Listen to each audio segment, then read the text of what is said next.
Hello everyone, I'm Erynn Marshall and here is some gear talk.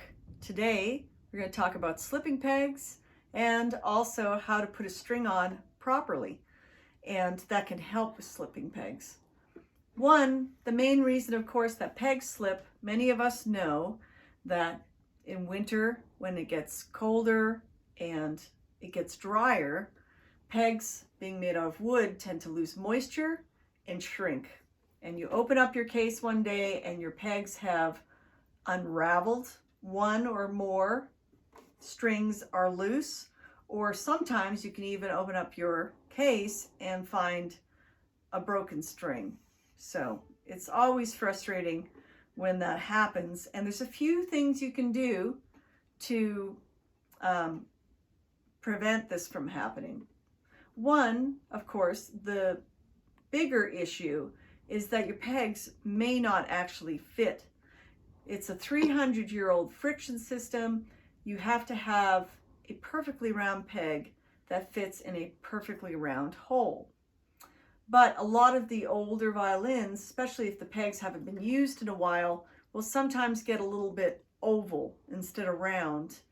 And then you might have to take it to a good violin shop. I always recommend going to someone really good for this, and they will use peg trimmers and trim those pegs into the round shape again, and sometimes they'll ream out the holes ever so slightly.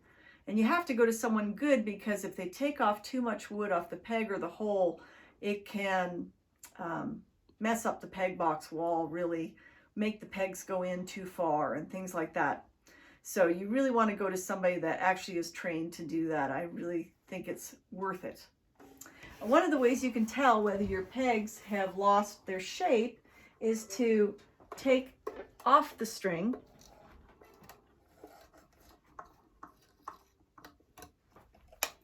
and you can just lightly turn the peg in the hole. So I'm not pushing in or anything like that. I'm just turning it around, and you can feel whether that peg feels like it's round still. This one feels great because I really make sure my pegs are in good working order. But if it's not, you turn your peg and it might feel like it goes yip, yip, it goes around in this kind of uneven feeling if it's turned oval. And there was also one of the violin makers at one of the two shops I worked at would turn it really fast back and forth in the hole, and he would pull it out and hold it against his lip, because where there was friction with the peg box wall, it would be warm, and where there wasn't friction, it would be cold. Just kind of an interesting thing that I saw in one of the violin shops I worked at. Another thing that I might show you while I'm got the peg done here is some people will use peg dope. Looks like brown lipstick, and people use this to prevent slipping pegs or to help pegs move a little easier. And you have to keep track of where that peg is rubbing against the peg box wall a little bit. So these two spots here, you can sort of see it's shiny in spots, and then the middle part is a little duller. So on those shiny spots, you will rub the peg dope on there. You don't need that much. You can always do this more than once if you need to. But you can put a little peg dope on there, turn it around in the hole, and that's going to help a little bit. Okay, and another thing that really helps is if people know how to put a string on properly. And I probably had played 15 years before anyone showed me how to actually put a string on properly. I'd been putting them on for years, but it wasn't until I started working in shops that I learned how to do this right. And it really makes a big difference whether your string is going to slip or not. And so a lot of people just wind the string straight up in the middle. And what that does is it actually torques the peg this way, and it tends to unravel. Whereas if you wind it close to the peg box wall, it actually pulls the peg inwards and stops it from slipping. So that's what we're going to do right now. I'm going to put this string on the peg here, doing my D string. Slip it through a little ways.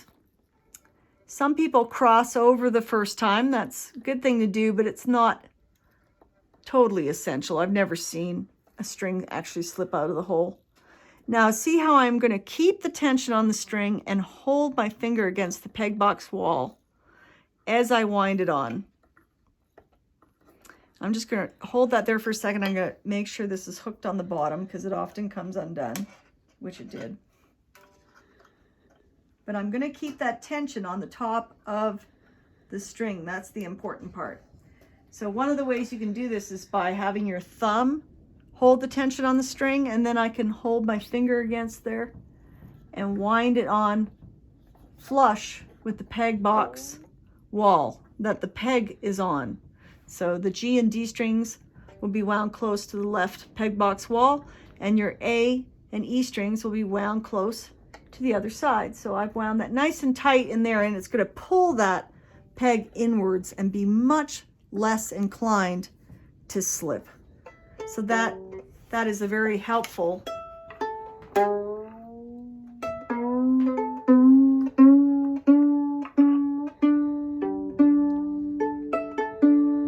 and there you go. You've got a nice wound string, and that's really going to help prevent slippage. So if you need to go to the violin shop and get a pedicure, your fiddle is worth it. But even just restringing it is going to help a lot. And another thing that's going to help is humidifying your instrument. Of course, there's lots of ways to do this. There's these dampits that go inside the instrument. These are great. You get the wet, you squeeze out the excess moisture, dry it off with a towel, and then you slip it right in the instrument. The only thing is they dry out fairly quickly, so you kind of have to do it every week when it's really dry, but it's in your instrument, which is helpful. There's also case humidifiers. These are usually clay, and you add a little moisture and put them in your case. But I kind of like these the best, because I know that if I don't put my violin or fiddle in the case, it's still going to be humidified. And you can have a room humidifier, but if it's really dry, you want to humidify in some way. Perfect humidity for instruments is kind of 40 to 60%, but if it drops below that and gets into the 30s, then you want to take care of your instrument, and that's going to help, preventing it from getting too dry to begin with is helpful. So those are a few tips on looking after your instrument in the winter, preventing slipping pegs, and also putting on your strings correctly. See you next time.